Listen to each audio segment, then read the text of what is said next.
Salam damai sejahtera di dalam nama Tuhan Yesus Kristus. Jumpa lagi dengan saya Rudi Silitonga untuk membahas berbagai pengajaran Kristen. Pada video kali ini saya menjelaskan tentang kesatuan gereja. Penting dan perlu untuk membahas dan menjelaskan tentang kesatuan gereja. Di tengah begitu beragamnya gereja yang ada dan hadir pada saat ini. Kesatuan gereja merupakan kehendak Allah. Itu jelas dinyatakan oleh Tuhan ketika Ia berdoa kepada Bapa di dalam Injil Yohanes pasal 17. Agar setiap murid-muridnya berada di dalam kesatuan. Dan setiap orang-orang yang dimuridkan dari berbagai suku, bangsa, bahasa, golongan, kelompok berada di dalam kesatuan gereja. Kita tahu bahwa kesatuan gereja adalah kesatuan yang sama di dalam prinsip di mana ada kesatuan di dalam Bapa, Anak, dan Roh Kudus.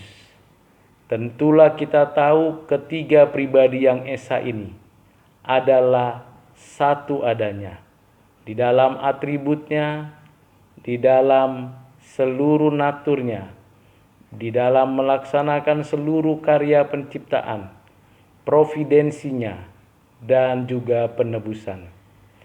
Kesatuan gereja merupakan hal yang penting dan perlu untuk kita mengerti secara utuh dan mendalam. Tentu prinsip-prinsip yang perlu diketahui oleh kita agar tetap kita menjaga kesatuan gereja. Seperti kita ketahui bahwa gereja adalah tubuh Kristus. Gereja adalah umat Allah. Gereja adalah bait Allah. Gereja adalah penopang kebenaran. Gereja pemiliknya adalah Allah itu sendiri, di mana kepala gereja adalah Tuhan Yesus Kristus, dan yang memberikan karunia-karunia pelayanan atas setiap anggota gereja adalah Roh Kudus. Roh Kudus memberikan karunia-karunia pelayanan agar setiap anggota gereja bertumbuh, berakar, berbuah, dan saling membangun satu sama lain. Masing-masing anggota tubuh gereja betul-betul memiliki sikap hati dan tindakan yang merendah di hadapan Tuhan, dan saling menopang, saling mendoakan, saling memberikan bantuan, dukungan untuk membangun. Di dalam kesatuan gereja, seperti yang sudah dinyatakan oleh Tuhan, tentulah tujuannya agar kehendak Tuhan dinyatakan di atas muka bumi ini. Seperti yang dinyatakan Tuhan di dalam doa yang diajarkannya kepada murid-muridnya. Bapa kami yang di surga, dikuduskanlah namamu, datanglah kerajaanmu, jadilah kehendakmu di bumi seperti di surga. Agar kehendak Tuhan jadi di bumi ini seperti di surga, maka setiap kita sebagai murid Kristus bergandengan tangan bersama-sama menyatakan dan memproklamasikan kerajaan Allah, menjadi saksi-saksi Kristus yang sungguh-sungguh militan, yang sungguh-sungguh berani untuk menyatakan kasih dan kebenaran dengan adil, dengan suci, dengan kehidupan yang mulia dan bernilai. Saudara-saudara yang kekasih di dalam Kristus, kesatuan gereja tidak meniadakan keragaman. Institusi-institusi gereja ada dan hadir sampai hari ini sudah ribuan, tentunya kita sudah tahu. Bahkan lembaga-lembaga kekristenan begitu banyak hadir, berdiri, dan berkembang sampai saat ini. Apa yang dimaksud dengan kesatuan gereja? Hal yang perlu diketahui oleh kesatuan gereja adalah yang pertama, kesatuan di dalam iman. Iman percaya kepada Allah Bapa, Anaknya Tuhan Yesus Kristus, dan Roh Kudus. Iman percaya kepada Trinitas merupakan dasar, sumber, arah dari kesatuan gereja. Apabila ada institusi-institusi gereja yang berdiri, yang hadir, yang bergerak dalam pelayanan gerejawi, baik di dalam program-program kegiatan gerejawi, maka kalau imannya sungguh-sungguh bergantung sepenuhnya kepada Allah Trinitas, Bapa, Anak, Roh Kudus, maka gereja itu ada di dalam kesatuan gereja. Iman yang sungguh-sungguh lahir dari pengertian dan pengenalan akan firman Tuhan yang ditanamkan oleh Roh Kudus di dalam hati setiap orang percaya. Gereja mengalami kesatuan dan disatukan oleh Roh Kudus.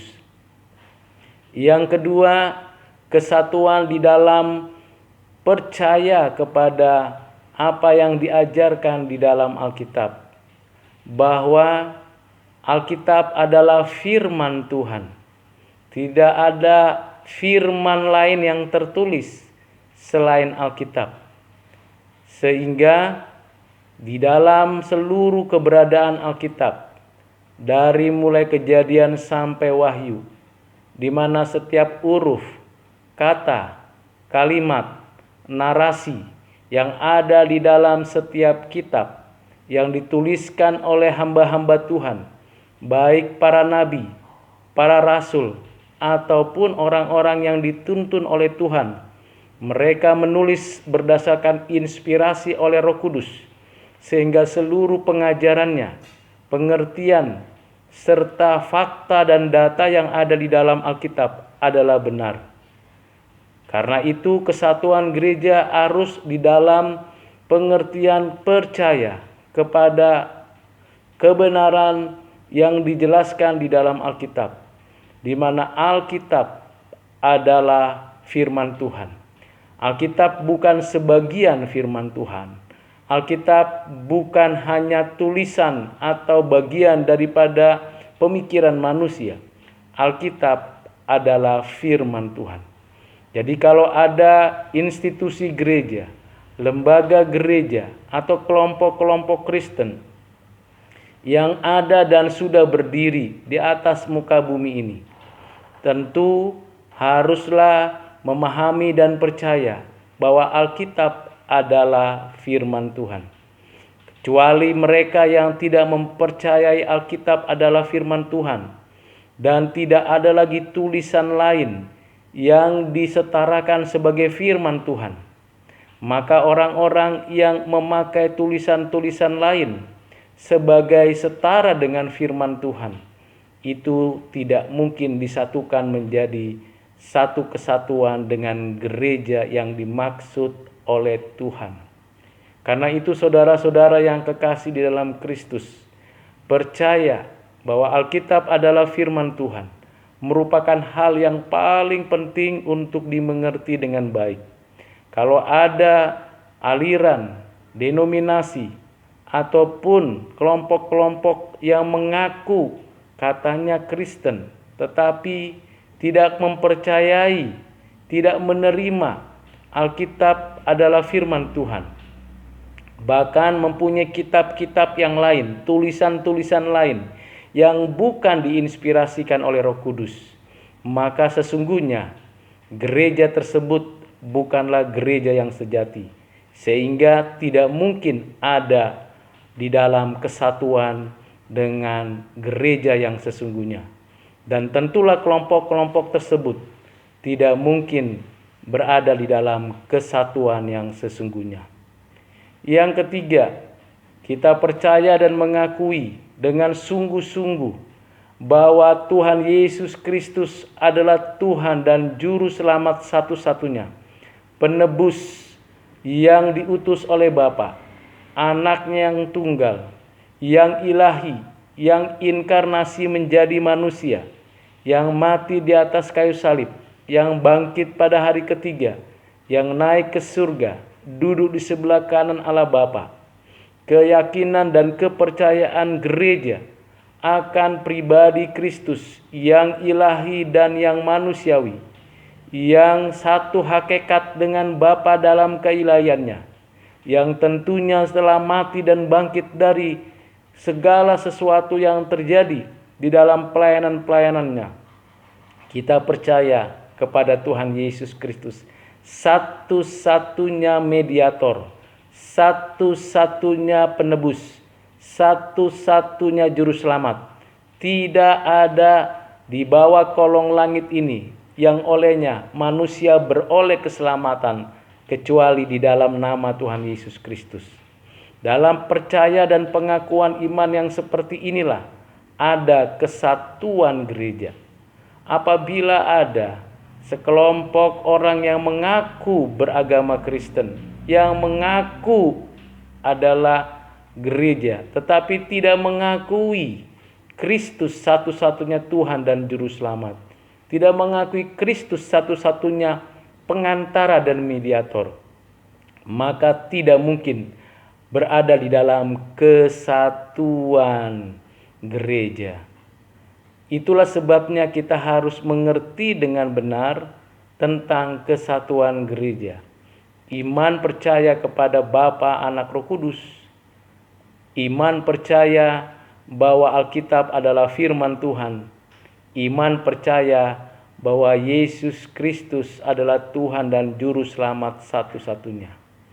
Yang keempat, gereja harus yakin dan percaya dengan sungguh-sungguh menyelenggarakan seluruh mandat Injil dan mandat budaya secara komprehensif, di mana berita Injil disampaikan berdasarkan pada firman Tuhan, di mana seluruh mandat pengelolaan bumi dan segala isinya berdasarkan pada kebenaran-kebenaran Allah yang objektif, yang logis, yang valid, di mana setiap orang Kristen ikut serta di dalam mengelola bumi dengan berbagai fasilitas dan kapasitas yang diberikan Tuhan, yang diserahkan kepada manusia untuk manusia dapat mengelola bumi, melakukan segala sesuatunya bagi kemuliaan Tuhan. Kesatuan gereja di mana setiap gereja, setiap anggota gereja betul-betul sungguh-sungguh melaksanakan mandat Injil dan mandat budaya. Nah, pengajaran-pengajaran yang ada di dalam Injil dan pengertian-pengertian yang berkaitan dengan mandat budaya perlu disampaikan dengan jelas, dengan wawasan dunia yang berdasarkan ajaran Alkitab. Dan tentulah dalam hal ini kesatuan gereja merupakan hal yang penting untuk ditekankan, dianjurkan, didorong, dilakukan oleh setiap orang percaya dimanapun berada.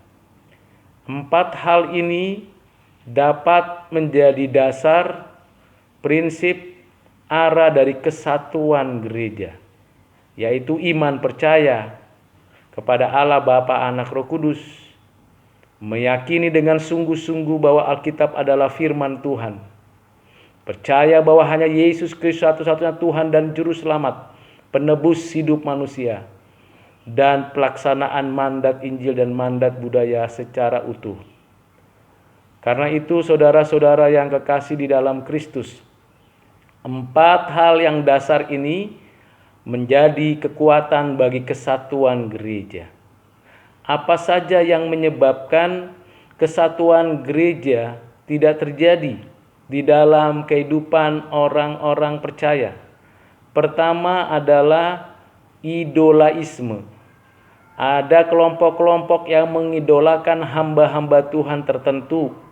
Ada kelompok-kelompok yang mengidolakan pemimpin-pemimpin gerejanya, seperti yang terjadi di dalam jemaat di Korintus, di mana mereka berselisih karena mereka menganggap diri yang paling dekat dengan Tuhan, karena mereka berasal dari kelompok Apolos, kelompok Kefas, kelompok dari Paulus, bahkan kelompok Kristus, dengan menunjukkan bahwa mereka itu berbeda dengan yang lain, sehingga tidak ada kesatuan karena mereka mengidolakan, menganggap tinggi seluruh pemimpin-pemimpin gereja tersebut, sehingga terjadi perpecahan, tidak adanya kesatuan lagi.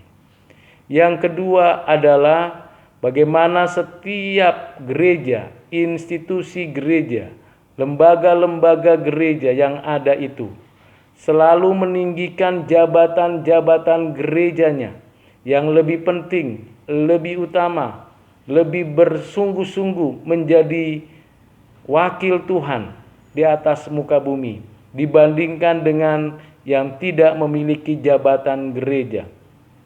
Terjadi perpecahan di dalam gereja tersebut. Kita ketahui banyak orang yang begitu angkuh, sombong, bahkan arogan karena memiliki jabatan-jabatan gereja. Tetapi sesungguhnya kita harus menyadari, jabatan gereja adalah karunia yang diberikan oleh Tuhan Yesus supaya para pejabat gereja melayani dengan sungguh-sungguh anggota-anggota tubuh Kristus itu untuk memuliakan Allah. Yang ketiga, yang menjadi penyebab daripada adanya perpecahan dalam gereja sehingga tidak terjadi kesatuan gereja, yaitu meninggikan dan menyombongkan diri karena adanya karunia-karunia dalam dirinya yang diberikan oleh Roh Kudus. Masing-masing merasa diri paling cocok, paling layak, bahkan paling hebat di dalam karunia-karunia yang diberikan oleh Roh Kudus untuk pelayanan. Ada yang merasa diri paling banyak karunia-karunia pelayanannya. Ada yang merasa diri karunia-karunia pelayanannya lah yang lebih tinggi, yang lebih hebat, yang lebih memiliki otoritas dibandingkan karunia-karunia pelayanan orang lain. Bahkan ada yang mengumpulkan dan menghitung karunia-karunia pelayanannya sehingga menyombongkan diri. Nah, inilah yang menyebabkan terjadinya perpecahan dalam gereja. Bukankah seharusnya gereja di dalam memanfaatkan karunia-karunia yang dianugerahkan oleh Roh Kudus adalah untuk membangun gereja itu, membangun jemaat, membangun seluruh tubuh Kristus. Tidak ada yang lebih tinggi atau lebih rendah, tidak ada yang merasa lebih hebat atau lebih rendah dari yang lain. Ketika seseorang mendapatkan satu karunia pelayanan atau yang lain mendapatkan 5 karunia pelayanan, seluruhnya hanya untuk membangun jemaat bagi kemuliaan Tuhan.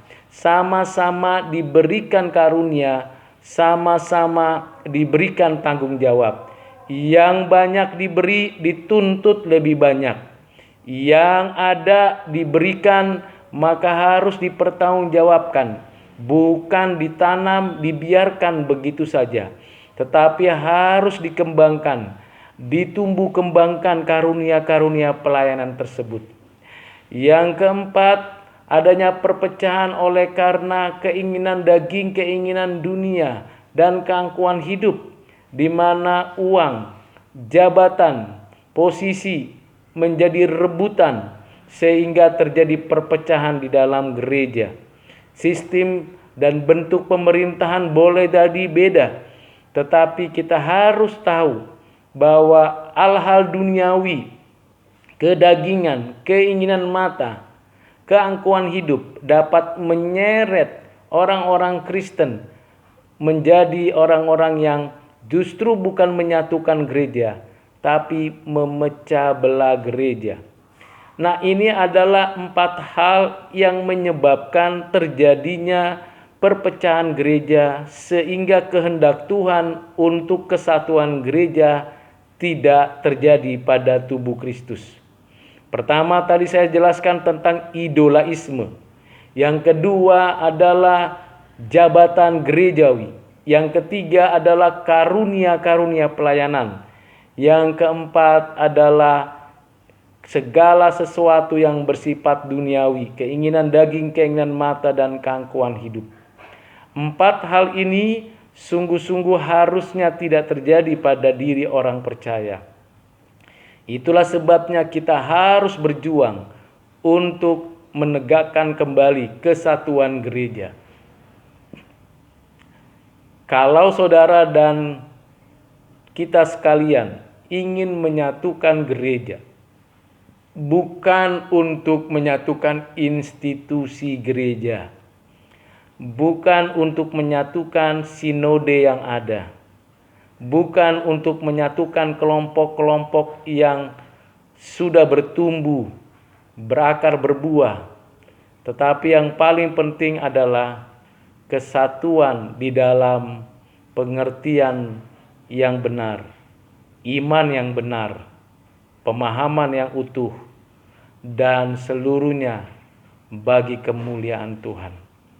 Kita tahu di dalam gereja bahwa sejak awal ada gereja di Yerusalem, ada gereja di Galatia, Asia Kecil, ada gereja di Korintus, Asia Besar, ada gereja di Efesus, ada gereja di Roma, dan akhirnya gereja tersebar berdiri di seluruh muka bumi.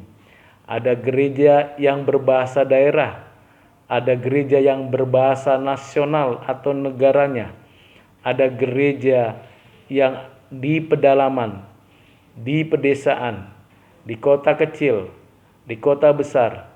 Ada gereja yang sinodenya sangat kecil, ada gereja yang sinodenya sangat besar, ada gereja yang gedung dan tempat ibadahnya begitu megah, ada gereja yang tempat ibadahnya dipinjam atau mungkin di rumah atau bahkan di tempat-tempat yang sulit untuk dijangkau. Kita tahu bahwa kesatuan gereja bukanlah yang bersifat jasmania, bukanlah yang bersifat institusional, tetapi kesatuan secara organisme, esensinya, prinsipnya, pengajarannya, pengertiannya, dan kedalamannya mengenal berada di dalam Bapa, Anak, Roh Kudus. Kiranya penjelasan yang saya sampaikan ini memberikan kepada saudara sekalian pengertian, pendalaman, dan wawasan yang lebih luas. Mari kita saling mendoakan antar anggota gereja yang satu di dalam kebenaran itu. Mari kita bersama-sama bergandengan tangan, walaupun berbeda denominasinya, walaupun juga berbeda institusi gerejanya, walaupun mungkin berbeda hamba-hamba Tuhan yang melayani di dalamnya, tetapi tetap satu iman kepada Bapa, Anak, Roh Kudus. Tetap satu di dalam percaya bahwa Alkitab adalah firman Tuhan. Tetap satu bahwa Alkitab adalah firman Tuhan, di mana dituliskan di sana bahwa hanya Yesus Kristus adalah Tuhan dan Juru Selamat satu-satunya. Dan tetap satu menjalankan visi dan misi dari Tuhan, yaitu mandat Injil dan mandat budaya. Kiranya seluruh penghalang, pengacau, perusak kesatuan gereja itu tersingkir dari gereja kita masing-masing, dari diri kita masing-masing. Kita sungguh-sungguh berdoa supaya kesatuan itu tetap di dalam kebenaran dan kasih Tuhan. Tuhan memberkati saudara sekalian. Amin.